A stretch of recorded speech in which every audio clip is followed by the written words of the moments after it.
extensive and inclusive voter fraud organization in the history of American politics.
Every time we vote, we're standing up side by side with the Founding Fathers, with the men of Valley Forge, with patriots and pioneers throughout our history, with all those who dedicated their lives to making this a nation of the people, by the people, and for the people.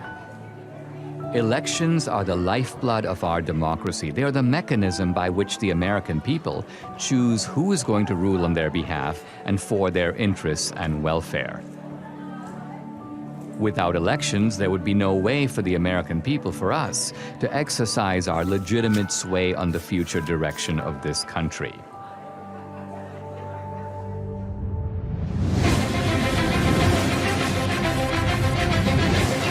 Polls now closed in half the country, and we are getting some interesting results coming in from those battleground states. If you're a Republican, you say, wow. If you're a Democrat, you say, uh-oh. So you see Donald Trump is now starting to widen his lead. President Trump now with 54% of the vote. The president right now has the lead in the Keystone State. We're going to have a great night, and we're going to have, much more importantly, we're going to have a great 4 years. The 2020 election haunts the American mind. Here's where it gets really bizarre. At Fulton County, most populous county, it is Atlanta, they just stopped counting. Nevada, meanwhile, has stopped counting votes. They've all stopped counting for the night? All right, welcome back. This is CNN's special live coverage, 10:31 a.m. on the East Coast. Why am I giving you the time? Well, if you managed to sleep last night, things changed. You may have gone to bed thinking this election was headed one way, and then you woke up and you saw things were different. Also overnight, Joe Biden pulled ahead in the state of Georgia. Joe Biden takes the lead in Pennsylvania. Okay, we have an announcement to make. Joe Biden has run for president 3 times, and the 3rd time has turned out to be the charm. One side insists it was the most secure election in U.S. history. Let me begin with one immutable fact. The 2020 election was the most secure election in American history. It was the cleanest election, the safest election, the most secure election ever run. And make no mistake, there has been no evidence of any significant widespread voter fraud. Let me say it again. The 2020 election was the most secure election in American history. Period. This same side accuses anyone who disagrees with them of perpetrating a big lie or the big delusion. The big lie keeps getting repeated. The big lie is just that, a big lie. And despite a relentless media barrage, the other side remains convinced there was widespread election fraud. What I saw was not a secure and transparent election. Poll watchers claim the Travis County Clerk's Office is locking them out. Last night, there was a major software glitch that actually delayed the counting of all of the ballots. A look at election fraud, and I want to look at secretaries of state who illegally changed the voter laws without the permission of their state legislature.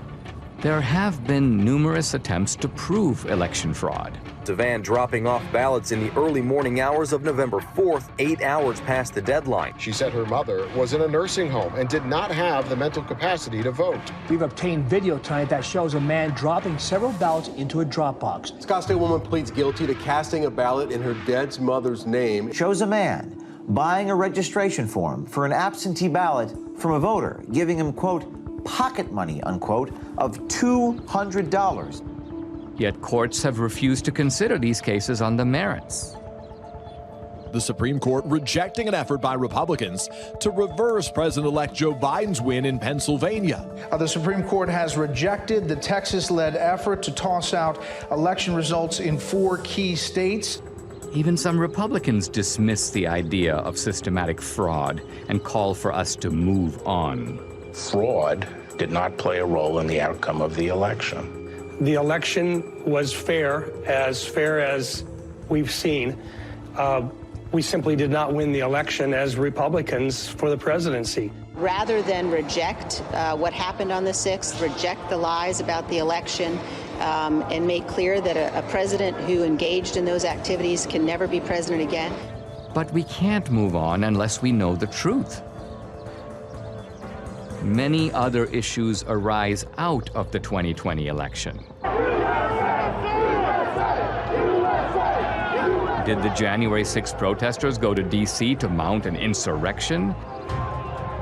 It wasn't an insurrection, it was a primal scream. To protect the Constitution of the United States against enemies foreign and domestic! They wanted their elected leaders to adjudicate the claims of election fraud. The left's claim that this was the most secure election is also the foundation for the widespread censorship on social media of the so-called big lie. This morning, President Trump waking up without his favorite megaphone. You will never again see a tweet from President Trump. But is it a big lie? Is it a lie at all?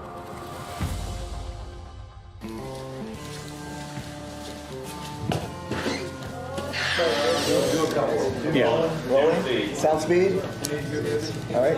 Everybody got me? Yep. All right. SRP.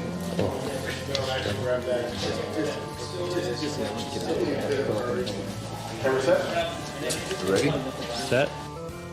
Hey, I'm Dinesh D'Souza, and this is Season 1, Episode 1 of my new podcast. I started my podcast in early 2021 to speak the truth. But by simply asking questions about election fraud, you get booted from YouTube and Facebook. My podcast is sponsored by Salem Media, and I knew that other Salem hosts felt my frustration. Larry Elder, Dennis Prager, Eric Metaxas, Sebastian Gorka, Charlie Kirk. Let me begin by asking a very simple question. Do we feel confident or comfortable that we know the truth about what really happened in the 2020 election? I'm agnostic on this question, and I am awaiting more information. What about you, Eric? I think Dennis is a coward. I think, no, honestly, it's almost funny to me, so you're agnostic. And I think most Americans know that we don't know what happened and are not okay with that, by the way. I'm supposed to believe that a man who didn't campaign or campaign from his basement got more votes than the first black president in America? I don't believe it. Charlie? We have crumbs. We have some evidence here and there, but the picture is far from complete. Larry, in your race, you were asked straight out, right? Do you believe that the 2020 election was stolen? What was your answer, and do you abide by that answer as of right now? My answer was that Donald Trump is in Mar-a-Lago, and Joe Biden is in 1600 Pennsylvania Avenue. The lawsuits did not succeed. Do I believe there was shenanigans? Do I believe there were irregularities? Absolutely, and said so. This is probably the most loathed president I've ever seen. I thought Richard Nixon was loathed. I thought George W. Bush was loathed because of the Iraq War. I've never seen the level of vitriol against this man every single day. I think there was a study that found 91% of the news of ABC, NBC, CBS nightly news against Donald Trump was negative. dogged by a bogus 2.5-year collusion investigation.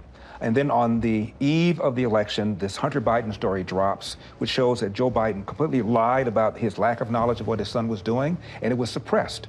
And even the CEO of Twitter later on admitted that it was suppressed and shouldn't have been. That alone would have altered the election. You add all that up, my point is, this man is so loathed, I wouldn't put it past the Democrats to do virtually anything to make sure he doesn't get another 4 years. If I believed the president were a Nazi, I might steal an election. If we were Germans in the 1930s, we'd steal the election from Hitler if we could. If I'm that indoctrinated, of course I can justify it. I think it was Jane Fonda who said that COVID was God's gift to the left, right? It wrecks the empirical positives of the Trump economy, but here's the other. It enables a whole bunch of things on the other side to change the rules of the election. So the point is, in a COVID environment, is it not conceivable that Trump could have lost fair and square? I think millions of Americans know something went wrong, and they have little pieces, and no one's really put it together.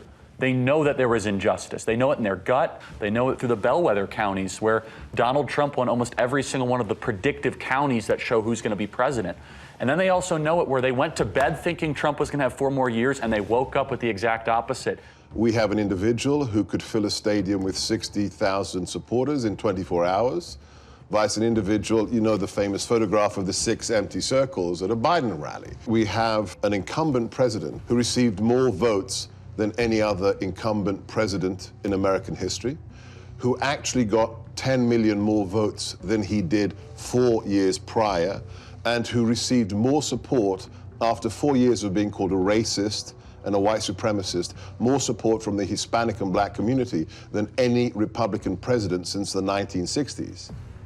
And he was beaten by a machine politician who couldn't speak clearly, who on the campaign stage would confuse his sister with his wife. It just stinks. Now, is it possible that the very success of Republicans down ballot, I'm talking about Republicans running for the House, running for the Senate, running for other races, the fact that the Republicans as a party did pretty well, but Trump lost, doesn't that work the other way and undercut the idea that there was systematic fraud? It's an anomaly. Because if he really, when a president really loses, he has tails. What is it called? Coattails. Coattails. And the down ballots lose. But they won. Why didn't they cheat on all of those? Why didn't they cheat in Virginia with Youngkin? And who's to say they didn't cheat? Not all attempts at cheating succeed. You're right. One other question. In the Republican Party, I keep hearing people who seem annoyed at the revisiting of the 2020 election. Their attitude appears to be, let bygones be bygones. Let's just move on. I think the reason that many Republicans are saying let's move on is because bold accusations require bold evidence, and they haven't seen it. And because they know how vulnerable they are and how much they're going to be bashed. Well, yeah, you're called a sore loser. You're called a conspiracy theorist. The people who say that, let's move forward, are people in the elite who see Donald Trump as an anomaly. You will not win in any district in this country because you have said that the 2020 election was a fraud. And if they can't win on this issue, then don't use it. Well, it doesn't have to be the only issue, but their unwillingness even to speak up about it, I think, is despicable. Show me the proof, and I'll bet you they do speak up, just like I will speak more. And I'm not running for office. But I have not gone on board of, I know for a fact this was a fraud. Show me the money. And in the words of Warner Wolf, let's go to the videotape. Now look, I mean, the Democrats, they have a history of voter fraud. Going back to Tammany Hall in the 19th century, we fast forward to LBJ stealing his first race in Texas. John F. Kennedy, the allegations that he stole the presidency with voter fraud in Texas and in Illinois. They've done it before. I mean, you can have someone who has a criminal record and they're fully capable of robbing a bank, but did they rob the bank? Well, it looks like it. What does our friend Catherine think about all this? Catherine's been a little quiet, but I think that means that they're working on something. I think that you should give her a call and see what she thinks. Hi, I'm Catherine Engelbrecht, founder and president of True the Vote. Hey Dinesh, how are you? Hey, I'm doing fine. Hey, listen, I'm here with Debbie. Hey, Catherine. Hey, Debbie. You know how crazy it is out there. Have you guys been digging into this whole issue of voter fraud? Well, we have been working on something big. It's probably best we don't discuss it over the phone, but can we meet?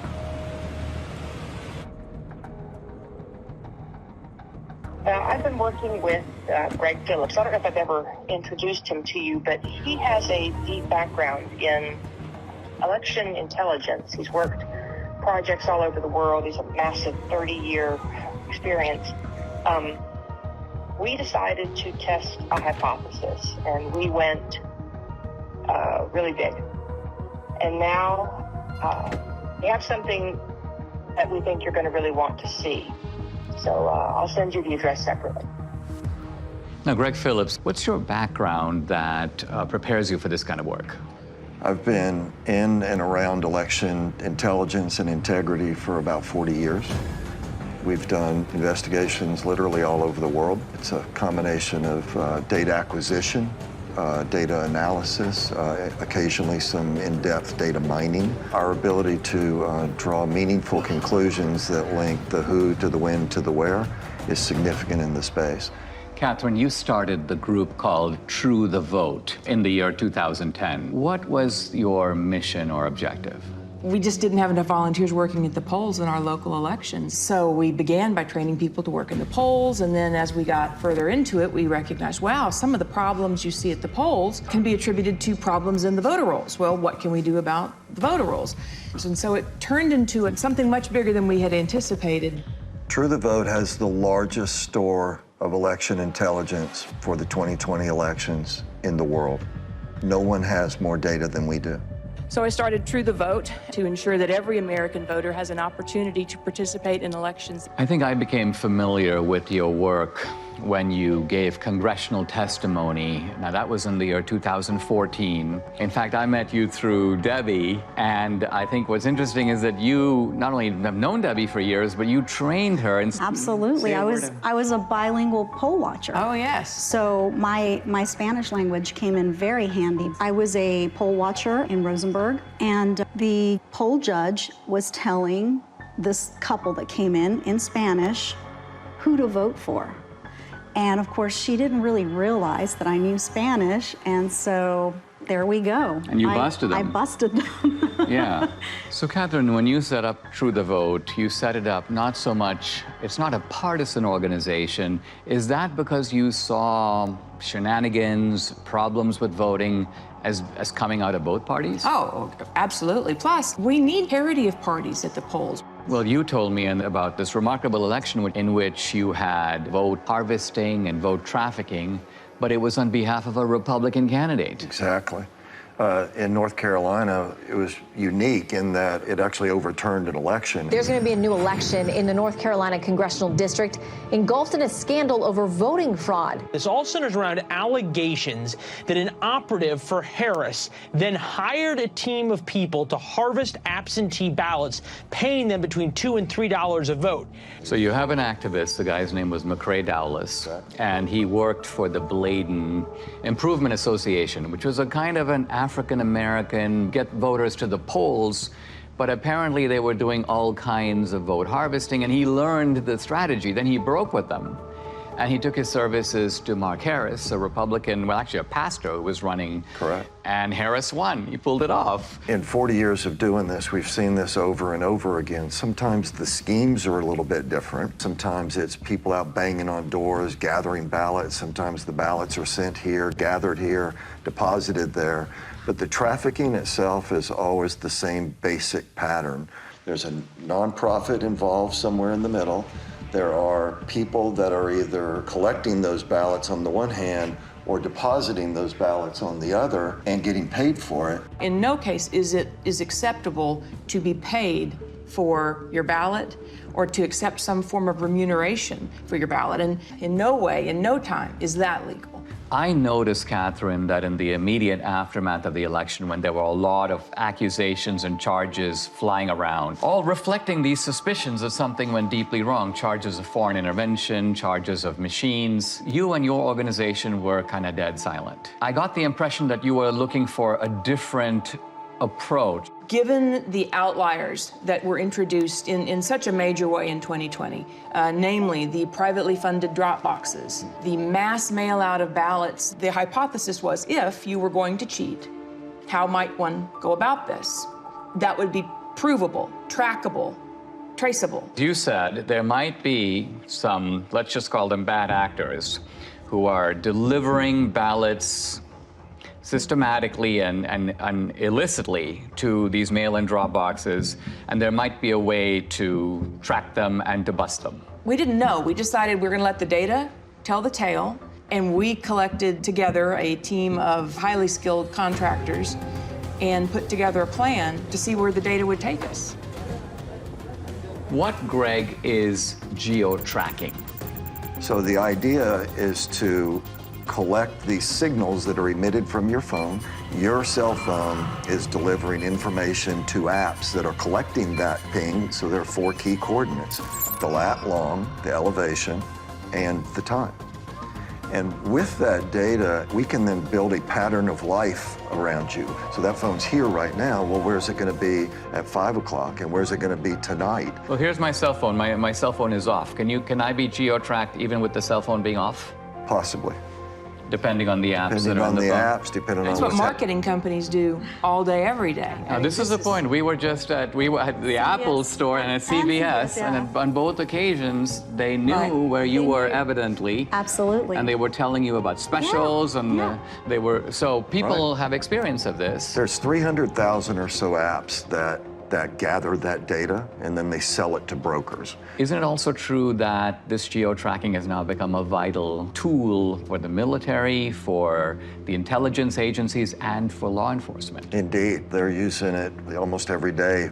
I'll say that there's no question amongst anyone that I know in the community that many, if not all, of the people that were involved in the situation at the Capitol on January 6th were being tracked previous to January 6th, because they already knew what their pattern of life was. They already knew who to look at. Many of the people who stormed the U.S. Capitol on January 6th left digital footprints that law enforcement has used in making arrests. You're saying they must have known about these people before, because some of those guys were arrested 1 day, 3 days, 5 days after January 6th, and that's not enough time to do the geo-tracking analysis. The very idea that you could go from the afternoon of January 6th to acquiring the data, tracking the data, unmask who actually owns that phone, which the government is required to do, and then get it to a grand jury, make an arrest in 72 hours? Impossible. It's not possible. They had to have been tracking the people in advance. But the fact of the matter is, these techniques are used every single day by law enforcement, the intelligence community, the Department of Defense. Was geo-tracking part of the way that the CIA was able to identify bin Laden? It certainly played a role. It's even more sophisticated today than it was when bin Laden was disposed of. More and more apps are participating in this program, if you will. The reliability of geo-tracking is not substantially different from the reliability of a fingerprint or the reliability of DNA.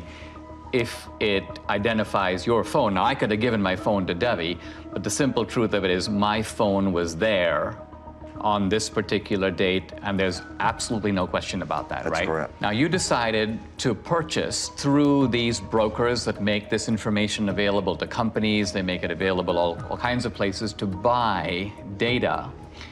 Let's talk about the methodology. You identified data in certain places, and by and large you focused on the states where the election was decided.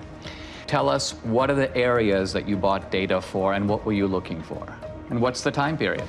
October 1st through the election. In Georgia, we actually bought from October 1st through January 6th after the runoff. So we went in, We decided to do the Atlanta metro area because it picks up some rural areas, it picks up some urban areas, it picks up some suburban areas. 309 drop boxes in the area. And we thought, okay, well, this is a pretty good test. We, in essence, sort of fenced around those. Geofencing, so-called. Geofencing. And then we were able to make purchase of data of people that had been near those drop boxes, but also near the organizations. Across the country, we bought 10 trillion signals. When they give you this data that you then have to go through, what does this data look like? Well, it's a massive data transfer. We have more than a petabyte of data. You're talking about transacting hundreds of terabytes, so it's a significant move of data. You have 10 trillion signals, that's a lot of signals. So what was the criterion that you set? Final decision was they had to have been to 10 or more drop boxes, meaning unique visits inside of a space, and 5 or more visits to one or more of these organizations. Those were the outliers. It was such an aberrant pattern. So what you're saying, I mean, it seems to me there's no reason for someone to go to even 2 drop boxes, but you're saying that maybe there's a conceivable reason someone did that. Let's identify a large number of drop boxes and multiple trips, and that way we're going to catch not all the offenders, right, but the worst offenders. The way we would describe it is we want to absolutely ensure that we don't have false positives, meaning including people that should not have been included. We're not in any way saying that this is all there is. We're just saying that based on our criteria that we identified in Atlanta, 242 people that went to an average of 24 drop boxes in 8 organizations during a 2-week period. 242 mules. Now let's pause for a second. What is a mule? When we started the project, we had to figure out how are we going to describe the individuals and the elements involved. And to us, it felt a lot like a cartel. It felt a lot like trafficking. It can be trafficking in drugs, trafficking in humans. In this instance, it's ballot trafficking, and so we began to use that vernacular. A mule is, by our definition, a person that is involved in picking up ballots from locations and running them to the drop boxes. So you have the collectors on the one hand, you have the stash houses, which are the nonprofits, and then you have the mules that are doing the drops. What do we know about them? Who are they? Well, first let me say, this is not grandma out walking her dog. Bad backgrounds, bad reputations. We've had, encounters with several that are, not terribly positive. Violent guys. Can be. They are interested in one thing, that's money. Do we know, by the way, how much they get paid? According to the people that have shared information with us, it's generally $10 a ballot. In the Georgia runoff, that number was higher. 2020, of course, was the year of the Antifa riots, the BLM riots, and it was all going on in the months and weeks leading up to the election. Right. And so in the data, you have geo-tracking data of the drop boxes, but you also have data on the rioters. There were several different violent BLM Antifa riots in Atlanta. In one of them, we had 36 of our mules participate in these violent riots. There's an organization that tracks the device IDs across all violent protests around the world. We took a look at our 242 mules in Atlanta, and sure enough, dozens and dozens and dozens of our mules show up on the ACLID databases. So again, this is not grandma out walking her dog. These are, violent criminals sometimes. There's not just a criminal element, but there is an ideological element, and that there's an overlap between people. I mean, you're not going to go to an Antifa riot and find it overpopulated with patriots or Christians or Republicans. These are people on generally the far left.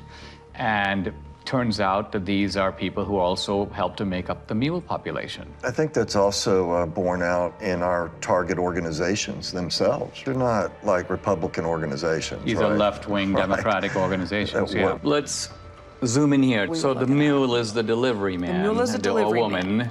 And what you're saying is they have a starting point or multiple starting points, and then they have the end point. And the end point is the drop box. That's right. Right? That's right. But you're saying that they get the ballots from somewhere, and then they go deposit them in multiple drop boxes. One of the questions that will come up in the work that we've done is, well, how do you know that this wasn't just somebody that's got a big family and they just deposited a bunch of ballots once? Or how do you know that this person didn't just work at a location that is near a drop box and so they're constantly going by a drop box? And the elements that are additive here, the going to the nonprofits, the ability to identify the pattern of approach to a drop box, and that it is going not past a drop box and on, but directly to a drop box and back to another point and then to another drop box. All of these things. I mean, isn't the timing significant? If some guy's going to a drop box at 2 a.m. in the morning, presumably he's not like out for a walk. Right. So we're going to show you a visual, a pattern of life that someone can see and look at rather than just a whole spreadsheet of numbers, being able to look at it in this manner. What you see here on the screen is a single person on a single day in Atlanta, Georgia. They went to 28 drop boxes in 5 organizations in one day. What are the orange dots? Those are drop boxes. And what is the blue tracks? That is a smoothed out pattern of life so that we could take the sort of the movement of the individual cell phone signals, marry them together into something that's visual so that you can see movement on the individual. To get to some of these drop boxes, you had to be intentional.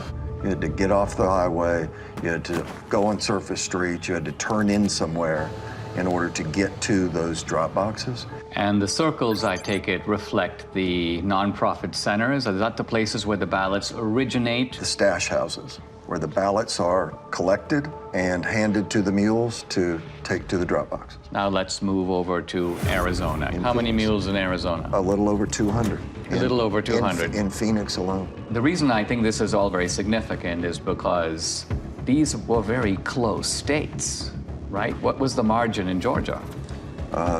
10 or 11,000, I think, in the end. In the end. And Arizona also extremely close. Yeah, very close. Then you moved on to Wisconsin, but our initial look was in Milwaukee. Gross numbers were a little down, but the average number of visits to the drop boxes was up. So instead of having only 24 unique visits, I think we averaged 28. I mean, maybe Wisconsin. I've heard people in Milwaukee are really hardworking, and maybe they just went overtime. And then let's go to Michigan. We have more than 500 mules that we've identified in Michigan. Again, the number of boxes is lower. Now, where in Michigan? Detroit mainly, but we have people in Detroit that went to more than 100 drop boxes. I mean, this is stunning because it's like, I cannot think of a rational, kind of innocent reason for someone to do that. It just doesn't exist. No. So any reasonable person would say, you're onto something big here. We should take a closer look. Let's go to Pennsylvania, critical state. I think it was Pennsylvania that really gave Biden the election. Philadelphia alone, we've identified more than 1,100 mules at rates well beyond anything we'd seen. Closer to 50 drop boxes each. Each guy going to 50 drop boxes? Each. 1,100. We saw people driving back and forth to New Jersey across the bridge. But you're saying the ballots may not even be from Philadelphia or from Pennsylvania. We're saying somebody should But you're investigate. saying that the origin point appears to be Jersey. Now, running 1,100 mules times 50, we are at 50,000 drop box visits by the mules alone in Philadelphia or greater Philadelphia area. Now, as you were assessing this data, you had, the two of you, and I'm not sure which of you came up with this, a genius idea in my view.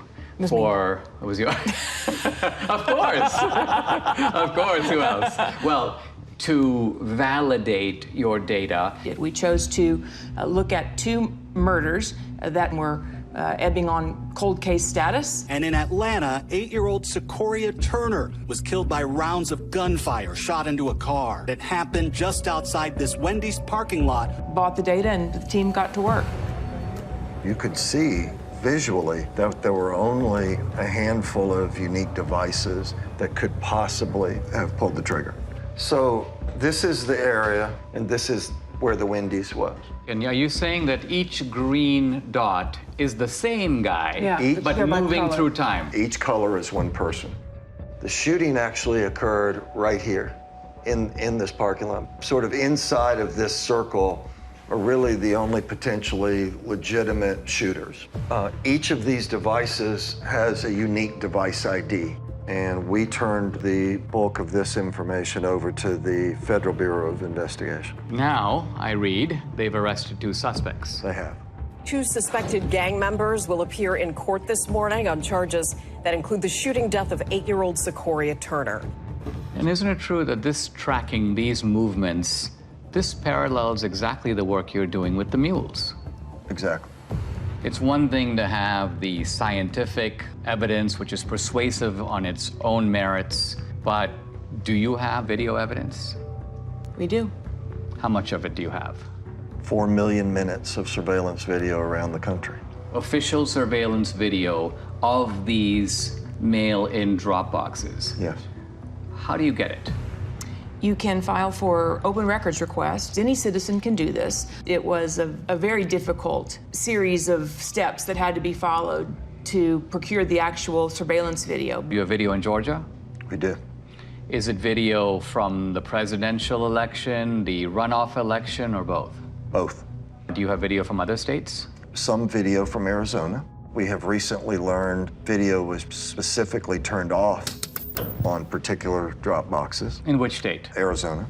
Wisconsin, it turns out, even though the rules required them to have video. Did they do the video? No, they did not. There should be video on every Dropbox. Indeed. Given today's kind of cost of technology, it would not have been that hard to do it. And you sent me a screenshot, Catherine, where you were requesting video, and I believe it was the state of Georgia saying this video does not exist, and we can't tell you why it doesn't exist. Right, that was in Fulton County. We have correspondence like that from a lot of states. In the absence of video, and that geospatial data is key to decoding, what the greater scheme was. But in the case of what we're going to show you now, what kicks it up a notch is that we have the geospatial data to support the video. Let's talk about some of the videos. So we're going to show you a couple different ones. This particular individual we have in a number of different locations at a number of different times. He's actually a mule. This is the official surveillance video of Georgia. Absolutely. And so as the person pulls up, they don't even bother parking. Of course, it's the middle of the night, so why would they? He gets out, approaches the box. When people walk up with intention to cheat, they look around, they basically walk fairly quickly, they try to stuff them in, they try to get out of there. In this case, he drops a few on the ground, pick them up, stuff them into the box. And then he hustles back and hustles out of there. So this is what it looks like. It doesn't necessarily look like, hundreds of ballots being stuffed in. You don't need a whole lot of fraud, you just need a little in the right places over time. Is there a way to estimate, or even roughly, how many ballots are being tossed into a box at a given time? It might be 3 or 5 or 6 or 10 or something like that. The idea is to stay under the radar. And as Greg said, the number is, 3, 5, 10 ballots. But then they're not done for the day either. They're going place to place to place, day upon day upon day. And so that will not show up in your chain of custody documents, your tracking documents that would identify a big blip. I mean, they're not going up and dumping in, buckets full of ballots. On the other hand, we've seen circumstances where it appears that buckets full of ballots showed up. There's one box in Gwinnett County that had a chain of custody document with 1,962 ballots noted on this. And first of all, that's roughly 10 times what we normally see. We sorted through the geodata, found a few hundred people. Okay, well, that's pretty odd. We have video of all of this. And guess what it shows? 271 people approached that ballot drop box during that 25-hour period. 271. 1,962 ballots were deposited. Wow. Here are election officials pulling out of that drop box 2 full duffel bags containing over 1,900 ballots. Let's look at another one. Yeah, let's take a look at... Interesting thing about this person is the device seems to live in South Carolina. So this person isn't even from Georgia. She was here during both election cycles, but is not a resident of the state. But as she approaches the drop box, she never looks at the trash can, right? She's looking the other way. But the other thing she has is she has gloves on. What one of our analysts noticed was these surgical gloves only appeared from December 23rd forward in the runoff. So we didn't see a lot of them previous to December 23rd, and we couldn't figure out why. And then it just dawned on us, well, on December 22nd, there was an indictment handed down in Arizona for people that had stuffed ballots, and the way the FBI nailed them was fingerprints. And then lo and behold, the next day and days forward. So this video is now from the Georgia runoffs. This is January of 21. This particular one is at approximately 1 o'clock in the morning on January the 5th. Stuffs her ballots in there. It's like a small stackish, maybe 3, maybe 4. Takes them off, and then puts them in a trash can that she never looked at. So she knew it was there. She knew it was there, right? And so we have her on a number of locations. She's an out-of-state mule, and then this is in no way the only drop box that she attended. That's right. No, she's goes to dozens and dozens over the course of these 2 elections. Who's next? What you're gonna see is he approaches the drop box on his bike. He also has a backpack on. Pulled the ballots out of his backpack. Taking his time. Taking his time, digging around, looking for some ballots. Finally gets that, pulls them out. Okay, now I'm set. And he'll put them in. But you also see him get sort of frustrated as he starts to leave, because guess what? At this point, they had started requiring the mules, apparently, to take pictures of the stuffing of the ballots. It appears that that's how they get paid.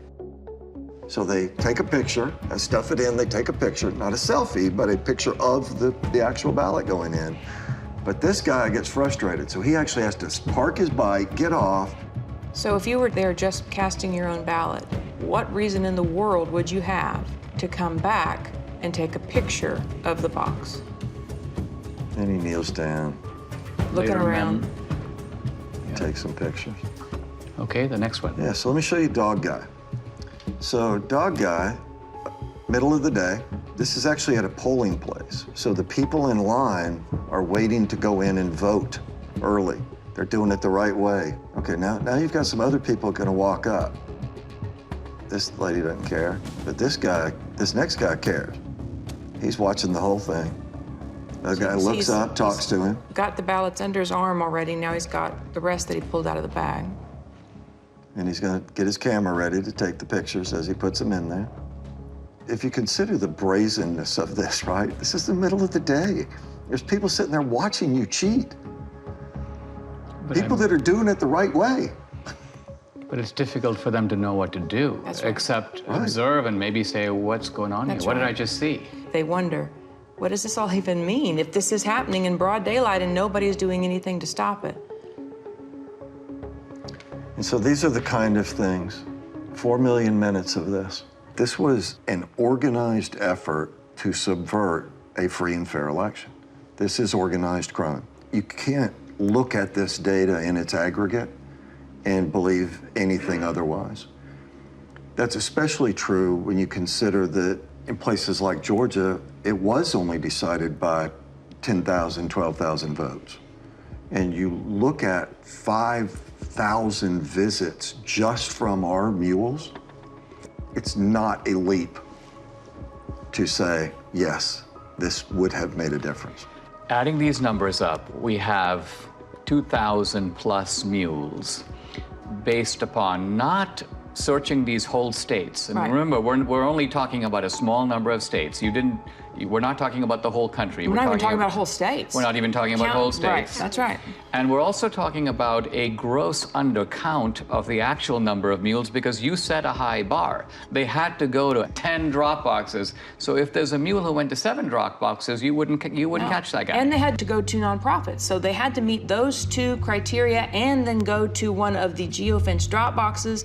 If they met the 2 criteria but went to a post office box, we're not going to look at them. One of the slogans of the Democrats through all this debate has been make every vote count.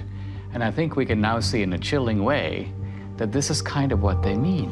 What they mean is, it doesn't matter if all kinds of illegal ballots are being dropped in, let's just count them. Now the narrative needs to be that this is the most secure election. This is the most fabulous election we've ever had.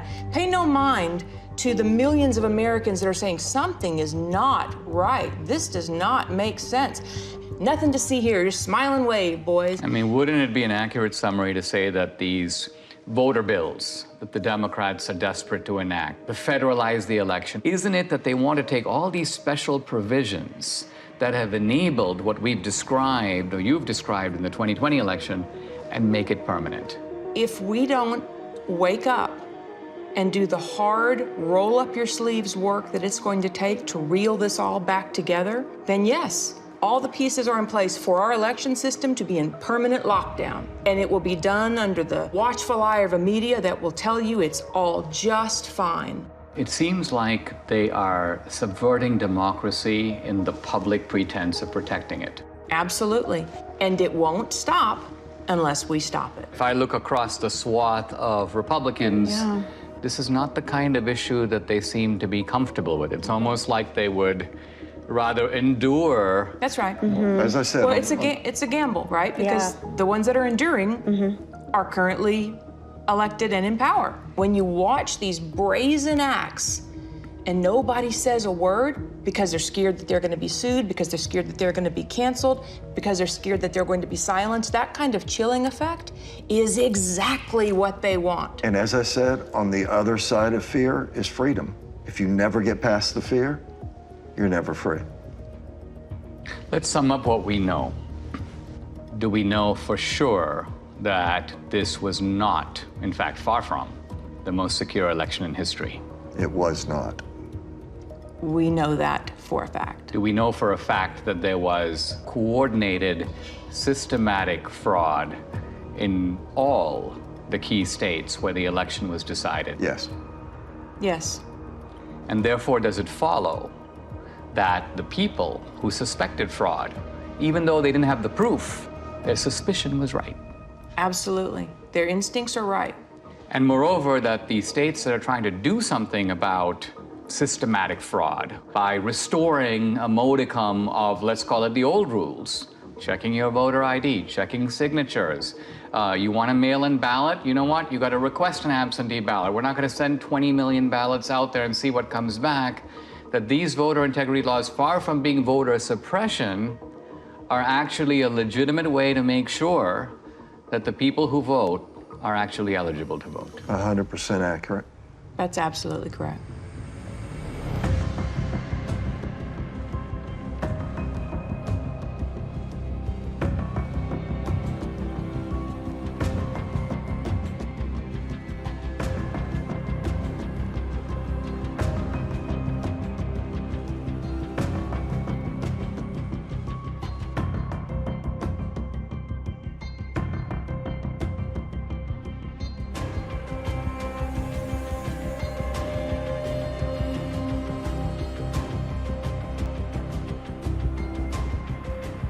What you are seeing is a crime. These are fraudulent votes. In 2 of our 5 key states, you were allowed to give your ballot to be delivered by a family member or a caregiver. This is vote harvesting, but it's not the same as ballot trafficking. In no state in America is it legal for nonprofit organizations to collect ballots and pay mules to deliver them to mail-in drop boxes.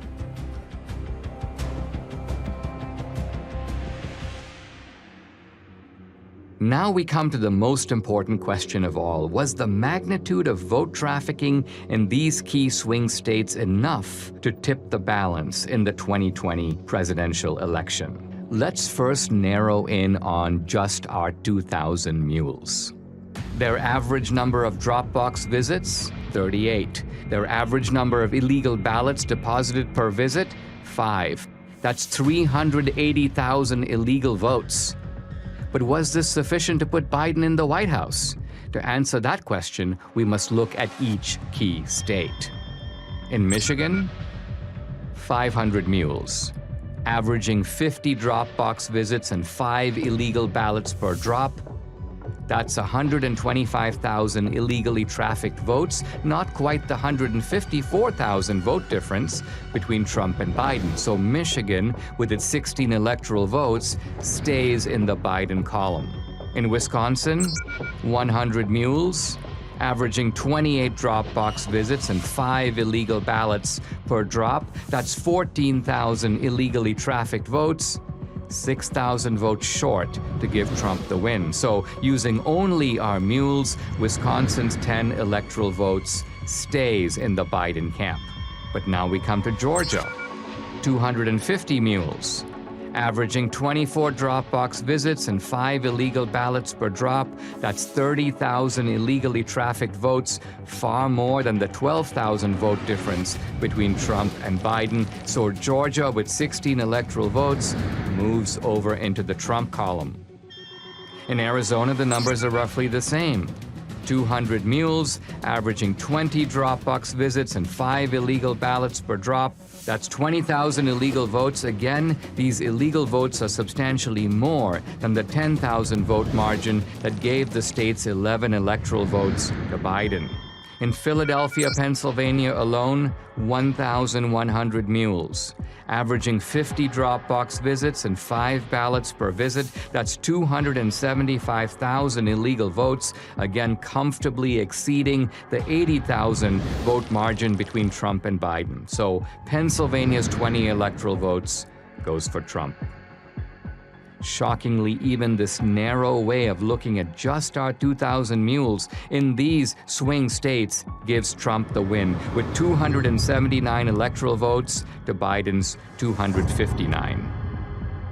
But no one thinks that our 2,000 mules were the only mules trafficking illegal votes.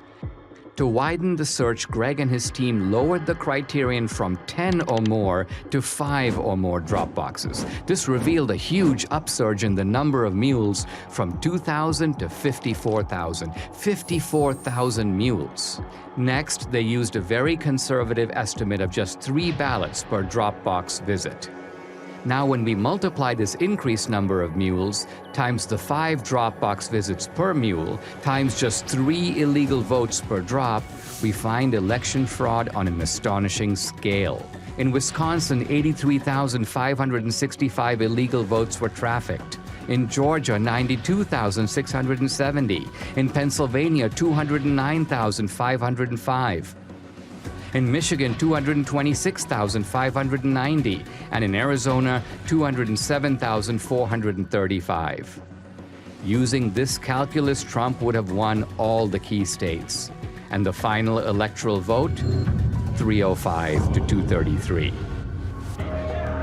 I wanted to get my Salem colleagues' take on what I'd learned here.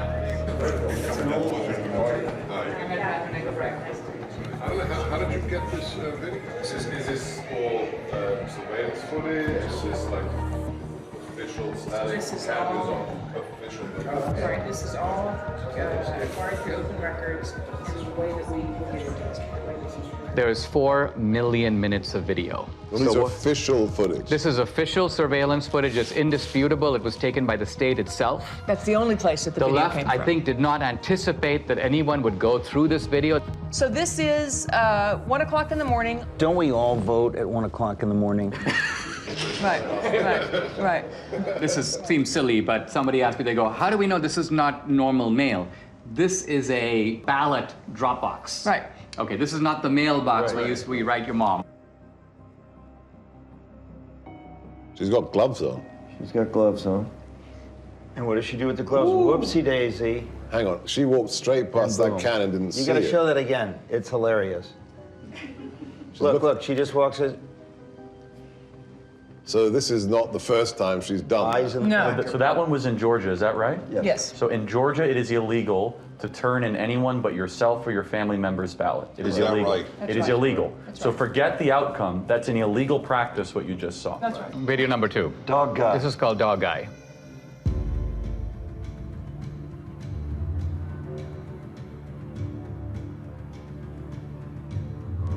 He's taking pictures.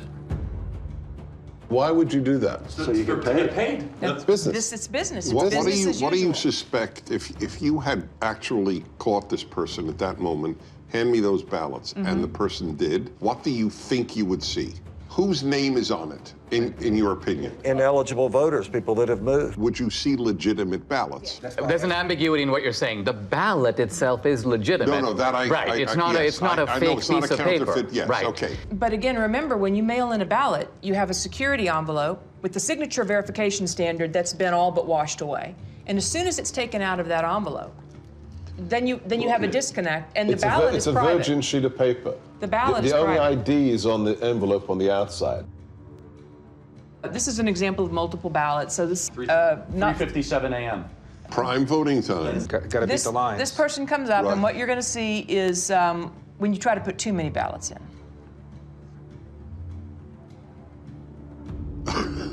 He needs a shoehorn. And we have lots of those, where they're just jamming them in and then they fall on the ground. And when you can jam them... I mean, this alone is, to say the least, suggestive.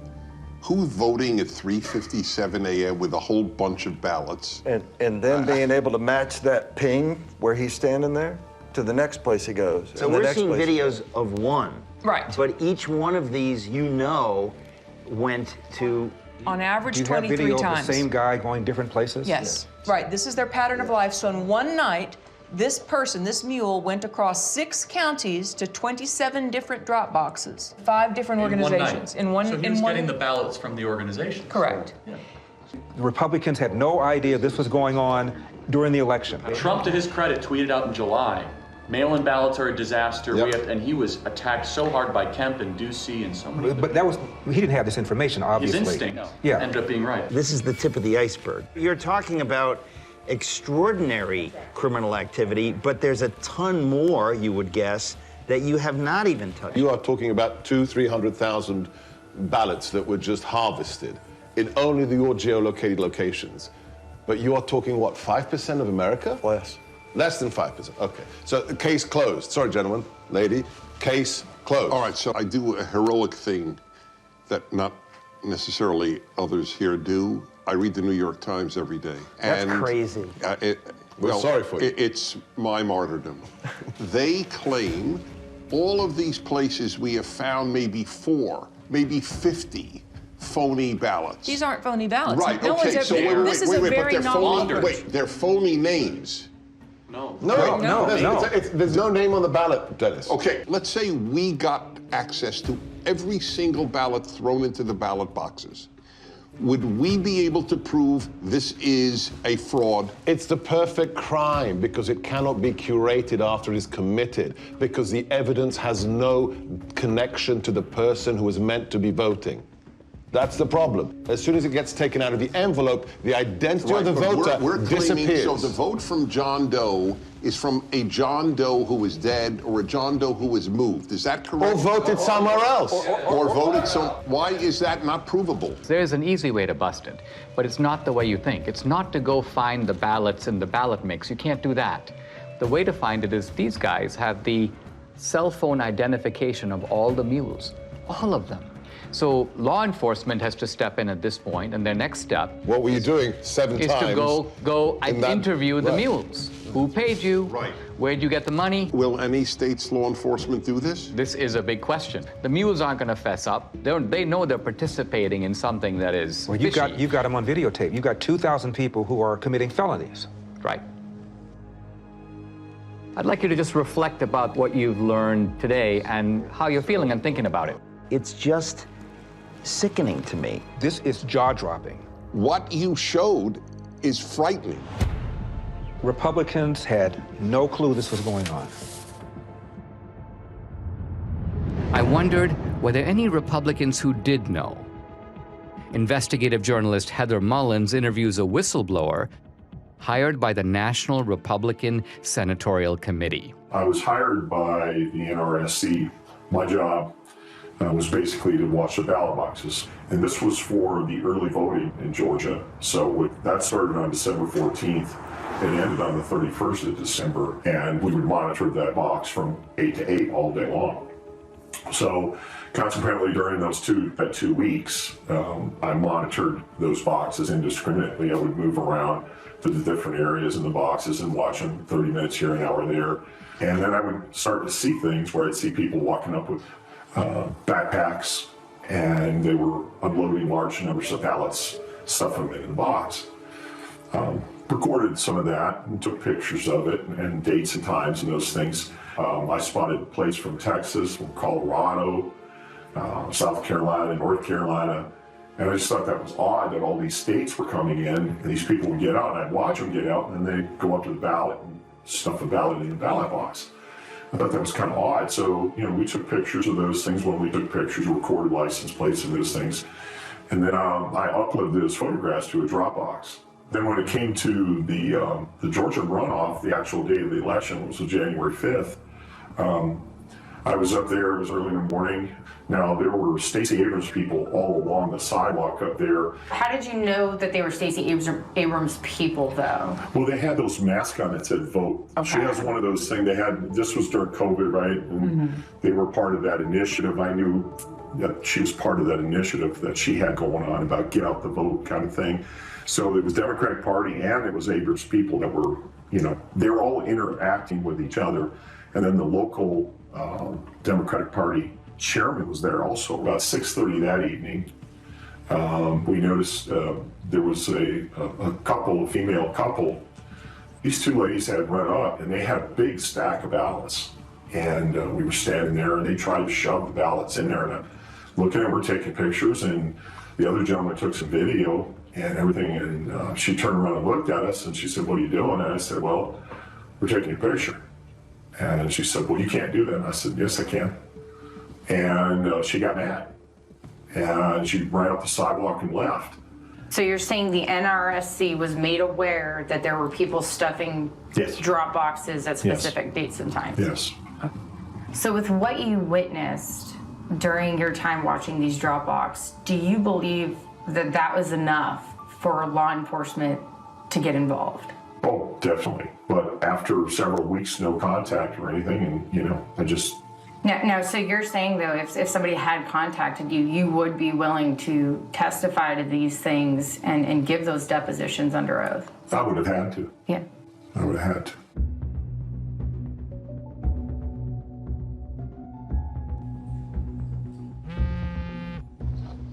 Catherine, hey. Greg just interviewed an informant in Arizona who's now cooperating with authorities. Oh, wow. Okay. Check your email. Okay, awesome. I'll do it. Thanks so much. Okay, bye. Hey, honey. Yeah. Take a look at this. So this is, I remember Greg was going to interview that mule, and so we got the video. Thank you again for. I guess they're concealing her identity. So what was your job? Like, what were you doing? Receptionist. So at some point, you were asked or sort of instructed, I guess, to start receiving people's ballots. I was just instructed to go ahead and receive ballots from various people, females mostly, and on Friday they would come and pick up payment. I assumed it was payments for what they were doing. So they would, during the week, they would bring them in at various times, and then you would pay them like all on a Friday. Is that kind of how it went? Yes. Interesting. And then I would get a call to find out how many ballots were brought in and if they were already pre-filled out first. And she would come to the office, look at them, and then before she left, she would either take them herself, but other times she would ask me if I could drop them off at the library. So what was the instruction? Just to drop them off. In the drop box? In the drop box, the early ballots. Can you give me an idea of how many you personally put in the box? Hundreds? Could have been, yes. And was there a reason she wanted you to go to that drop box as opposed to maybe City Hall or something? There's no cameras. There's no cameras there. And she would want me to take it in the evening when it was dark also. Do you think this is widespread in Yuma County or elsewhere? I would say it is. So do you think that people you know in St. Luis, they believe that their vote matters? I don't even think they know the meaning of what voting is. Do you personally think that the elections in San Luis are free and fair? No. They're fixed. They've been fixed. They already know, seriously, who is going to win the next election before it even happens. How do you think this affects the community, especially the Hispanic community? Because it seems like they're preying on minorities. They're an easy target because most of the Hispanics that live in the town are not well educated as far as the law. They look at it mostly as, oh, she's trying to help us because we're older, because she's having someone come and pick it up at my house, because I don't drive. Most of them, maybe, I would say honestly, 90% of the elderlies that live in San Luis don't drive or have relatives that are willing to drive them to do this, to go to the voting polls. Back when I first moved into the city of San Luis, I did have somebody come and knock on my door and ask for my ballot. And it was somebody I knew and that I had known for many years since I was a child. And up to this day, that person does not talk to me because I said there was no way I was giving them my ballot. What a brave woman to do this. Totally. I call it the Mexican mafia, seriously, because they work like that. It seems like we need to do a better job of maybe educating folks or helping people understand that this stuff's not okay. I offered a long time ago, but again, they told me, oh, don't do it because you're gonna end up in the trash can in pieces. What do you think it's going to take to get this trafficking to stop? For people to get caught and to pay the price. Wow. Unbelievable. We know that the Mules got their stashes of ballots from these activist organizations. But where did the activist organizations get the ballots from? Hans von Spakovsky is a former member of the Federal Election Commission, a senior fellow at the Heritage Foundation, and co-author of the book Our Broken Elections. I will say election fraud is bipartisan, but most of the cases I see are, unfortunately, the Democratic Party. Hans, you just watched a mule kind of fessing up about participating in this trafficking operation. Is this kind of a mule operation something familiar to you? But unfortunately, this is so common in some parts of America, particularly the Hispanic community, that they have a special name there. There they call them politiqueros. And these are individuals who are paid by campaigns or political parties to go into neighborhoods and collect absentee ballots to pressure and coerce voters. People who observe election fraud have commented that absentee ballot fraud or mail ballot fraud is the easiest and the most common type of election fraud. Why is that? Well, because they're the only kind of ballot that is voted outside the supervision of election officials and outside the observation of poll watchers.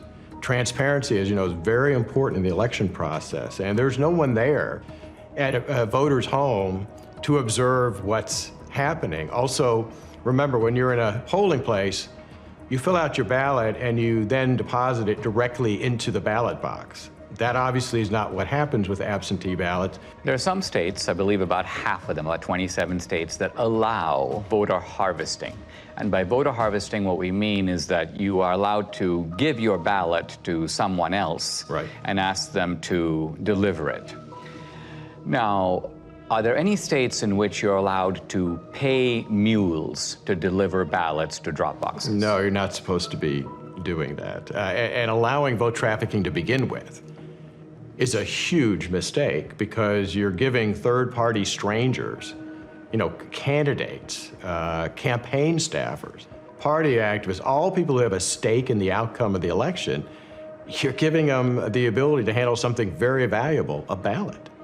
Voter fraud is almost incalculably rare in the United States. Does it ever happen? Okay, occasionally it does happen, but it doesn't happen on a national scale. Doesn't affect the outcome. It would affect the outcome. I read these days constantly that election fraud, well, it could occur, but those cases are extremely rare. They're so episodic, they don't have the ability to tip an election. Is that true? Fraud happens often enough that elections get overturned. I mean, just go back 3 years to 2018 and a congressional race was overturned. I can cite to you another case in Mississippi. It was just overturned by a court because of fraud. Same thing in Florida. But look, that's just the tip of the iceberg. Now, we've shown that you've got these mules who are picking up these ballots at various vote stash houses. Hans, where do these organizations get ballots? Well, to quote Shakespeare, let me count the ways. You know, everything from filling out absentee ballot request forms for voters, but having the ballots sent to them, to actually going to the voters and obtaining the ballots from them, to stealing them out of mailboxes, to actually using high-quality photocopy machines to make their own ballots. Look, these cases unfortunately go on all the time. You can go to 2018, which wasn't that long ago, in North Carolina.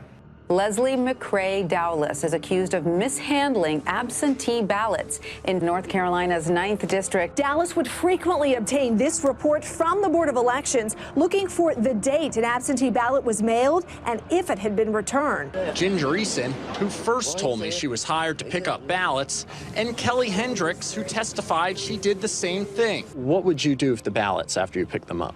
Take them straight to the office in Dublin and hand them over to McCrae. And I don't know what happened to him after that. I know there was stacks of them on his desk. There was testimony in the case that his staffers were falsely signing as witnesses on those absentee ballots. Because he had done this before, he actually apparently had signatures of voters from prior elections in his offices. Voter rolls are in notoriously bad shape. States do a very bad job of taking people off who are no longer eligible because they've died or moved away. And it's very easy to get hold of a state's voter registration list. So, you know, if somebody's on the list and they haven't voted in 10 years, you're probably pretty safe in trying to cast a ballot on their behalf. Remember, in states that made the mistake of simply mailing out a absentee ballot to every single registered voter, well, if you're a fraudster and you get hold of that absentee ballot, you've got 90% of the information you need to fill it out because the name's going to be on the outer envelope and their registered address. Let's follow the track of these mail-out ballots, right? Let's just say you got students on a campus, they've voted, but then they graduate, and obviously they move to a different state. If they're on the voter rolls, is it not a fact that mail ballots will be arriving in the dorms and arriving, and so presumably they're not going to be that hard to scoop up if somebody knows where to look for them? No, that's exactly right. And you know, I work in the District of Columbia. They mailed out absentee ballots to all of their registered voters, and I can't tell you how many phone calls I got from people that I know saying that not only had their ballot arrived in the mail, but 5, 6, 7 ballots all coming into their apartment for people who used to live there. Now, a former Supreme Court justice in Wisconsin named Gableman has done a preliminary report. He talks about the fact that there are approximately 90,000 people in Wisconsin who are in resident care facilities or nursing homes. So she's basically not capable any longer of even remaining awake for more than a few minutes. And so are you surprised that she voted in February 2021? Absolutely. But I was surprised to hear that she voted in the last presidential election. Much to my surprise, she had voted for off and on for the last 10 years. I guess in my mind, I thought if you put your parent into a facility because they were incapacitated, they would not even be offered the vote. They make you vote. They make you vote here? And So how do they make you Because vote? I didn't want to vote, and they told me I had to. That is a real problem. Clearly it was a problem in Wisconsin 2020, but unfortunately that's a perennial problem in other states too. What happens is you have staff in those nursing homes. Sometimes they are activists politically. They get these individuals registered to vote, or if they're already registered to vote, they will request absentee ballots in their name, sometimes forging their signatures, and then filling out the ballots for them. Just prior to the 2020 election, the state of Texas indicted a social worker in a home for young people who were basically mentally incompetent. She had sent in over 100 voter registrations for these individuals who were not legally competent to vote. What about homeless shelters? Look, if a homeless individual is mentally capable, they ought to be able to vote. And if the only place they can list as a registered address is a homeless shelter, that's fine. But the problem there is that it's very easy, I think, for them to be intimidated and coerced. In Chicago, the largest election fraud case the U.S. Justice Department ever prosecuted, they were paying homeless individuals to cast ballots the way they wanted them to cast ballots.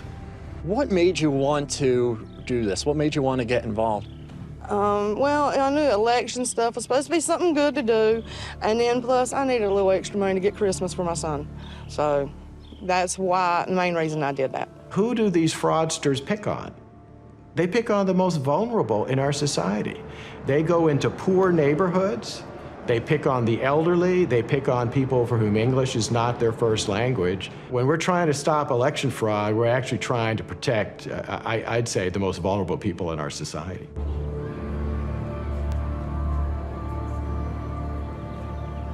We now know where the ballots could have come from, but to pull off a heist like this on a national scale would take deep pockets. I wanted to find out where the money might have come from. Who could have funded the heist? I met with Scott Walter, an old colleague of mine at the American Enterprise Institute, who is now head of the Capital Research Center. This is an organization that has produced multiple reports on the funding of elections. People think of three rivers of money, really, that empty into the gulf of elections. The hard dollars to write a check to a candidate. The second you hear soft money or dark money. And then there's a third river that people tend to neglect, but Capital Research Center has studied intently, and that is the 501c3 nonprofit money. The kind of charity that you get to take a tax deduction for. That river is enormous. In the 2018 cycle, about $21 billion. Now, what do the IRS regulations say about the involvement of these nonprofits? By law, these nonprofit charities are forbidden to directly intervene in elections in any way or to help a particular party or candidate. The IRS is emphatic that you cannot intend or even have the effect of helping one party or candidate over the other. Now, let's talk about some of the key elements of this particular network that we're focusing on. We have drop boxes, and those drop boxes are, most people would think, funded entirely by the states. In other words, the drop boxes in Georgia are funded by the state of Georgia, but that's not entirely the case, is it? In the 2020 election, there was an unprecedented hundreds of millions of private dollars going into government election offices. The $470 million or so dollars were sent by Mark Zuckerberg and his wife. We did our part to secure the integrity of the election. There were a few other places that put in much smaller amounts. One entity that put in $25 million was, again, a nonprofit that's part of the Arabella Advisors, which as a total empire in 2020 took in $1.7 billion. Is there any evidence that this operation had a partisan thrust or a partisan character? As we all know, big money rarely comes without strings attached. One of the big ones is lots and lots of drop boxes. Also, lots and lots of vote by mail. To get your nice big checks, you had to do things like have drop boxes, encourage vote by mail, have ads in foreign languages, all kinds of things that little by little are nudging the turnout for one particular political party. In addition to the $470 or so million that went into the Zuckbuck operation, you also had in 2020 a $120 million project, very secretive, called the Voter Registration Project. The $120 million, it came from Soros's foundation, it came from Visa's foundation, it came from Warren Buffett's foundation, it came from unions like the SEIU. The Voter Registration Project has as its goal increasing in the 8 target states over 2 million voters who are overwhelmingly expected to vote for the Democratic Party. And so the states that we're talking about here, Arizona? Yes. Georgia? Yes. North Carolina? Yes. Any others? Nevada, New Mexico. Here we've got an operation of illegal vote trafficking. You've got thousands of mules. They're being paid to do this. What you're saying is there is more than enough money available to fund any such operation. In fact, this would be only one part of a much larger effort to control the election. We are talking $500 million in nonprofit charitable funds flowing into efforts to register and get out the vote for Democrats. Most of the left-wing mainstream media, when they reported on the Zuckbucks going through, they made it sound like, oh, it's all gonna go for masks and, you know, plexiglass and all. And every study that's ever been done of some of the grants to the big cities found a few percent maybe going to help people that way, and the massive amounts of money going into ginning up the vote-by-mail operation and the drop box operation and those sorts of things that benefit one political party. How confident should we be that this will be a fair election? They're sending millions of ballots all over the country. This is going to be a fraud like you've never seen. Trump predicted. He said the Democrats are going to cheat, that they're going to use the pretext of COVID, they're going to rig the rules in their favor. Nevertheless, Republicans focus their efforts on the campaign, while Democrats focus their efforts on the process of actually running the election. The two sides don't approach elections in the same way. The Democrats, they understand that the rules, the process by which elections are conducted is just critical. We must now face the chilling reality. The Democrats conceived the heist. They funded it. They organized it. Then they carried it out.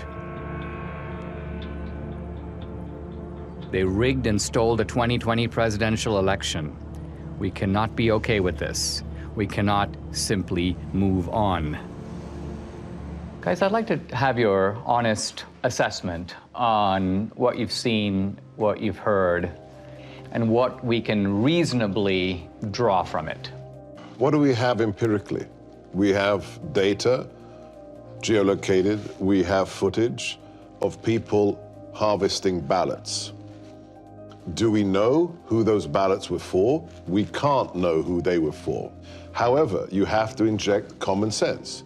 Are we saying that in the centers of Democrat-held districts, we are seeing hundreds and hundreds of visits to drop boxes with pro-Trump ballots?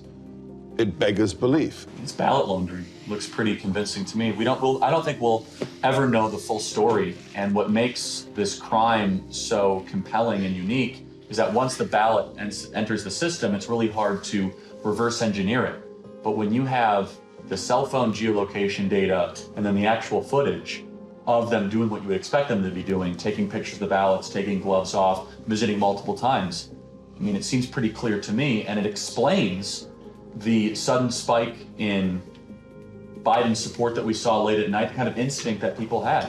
The control of the U.S. Senate went through Georgia with. So Chuck Schumer's majority leader, probably because of what we just saw. And then I'd like them to answer the mules. If they say it's clean, then be honest and say, okay. They have two ways they'll try to invalidate it. One is minimizing and then slander. Yeah, right. So they'll try to slander Dinesh personally. They'll say, oh, Trump pardoned him or whatever. Therefore, he's trying to get back at Trump to try to reinforce the big lie. I could already see the headline of the Washington Post. Trump pardoned ally comes out with questionable movie. I predict right now they will say, what on earth is a conservative doing tracking private citizens? Gee, how dare, what is Dinesh D'Souza doing to voters at 3 a.m.? In fact, I mean, that'll be part of it. Intimidation will be the word. Right. The word will be intimidation. They'll say no person is safe, communities of color are being tracked, People like in black neighborhoods are now going to have to fear for their life that their cell phone pings will be paired. And this is Jim Crow 2.0, Dinesh. Is what it is. I disagree that this is not going to be compelling enough. This is a smoking gun. This is O.J. Simpson being seen leaving the scene of the crime. I don't care how partisan you are. You can't dismiss all of this. How do you explain somebody going to a whole bunch of different drop boxes with a whole bunch of different ballots on the same night at 3:57 a.m. in the morning? How do you explain that? That alone. I'm sorry. I think a whole bunch of people in this country are going to go, oh my God. I think that if every American saw that, I think it would move the needle. However, their ability to keep their side ignorant is total. That's going to be impossible to keep a lid on this thing. Well, this movie is an Overton window moment, right? So documentaries can do this every once in a while. Michael Moore did it. He moved the Overton window on many different topics 20 years ago. Al Gore did it with climate change. It'll happen, as Ernest Hemingway said, gradually and then suddenly. Because it's not just how many people are going to watch this film, it's who's going to watch it. It's going to be lawmakers. It's going to be people that work for the Bureau. It's going to be someone somewhere with a conscience that has power and to say, this is a problem. It can't be dismissed. And it can't be dismissed. They have ruined Election Day in the United States of America. That's provable. And that's enough for me to fight the left with every fiber in my body.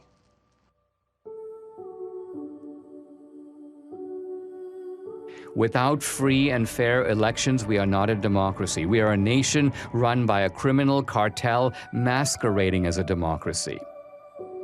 Never in U.S. history has a presidential election been as thoroughly corrupted by coordinated fraud across multiple states as we now know took place in 2020.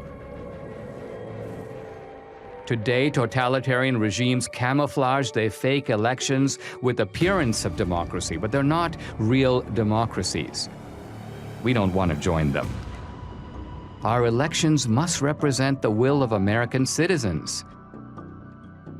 We who believe in constitutional democracy must be diligent. If we give up, they win. In fact, if enough of us give up, they won't need to cheat anymore.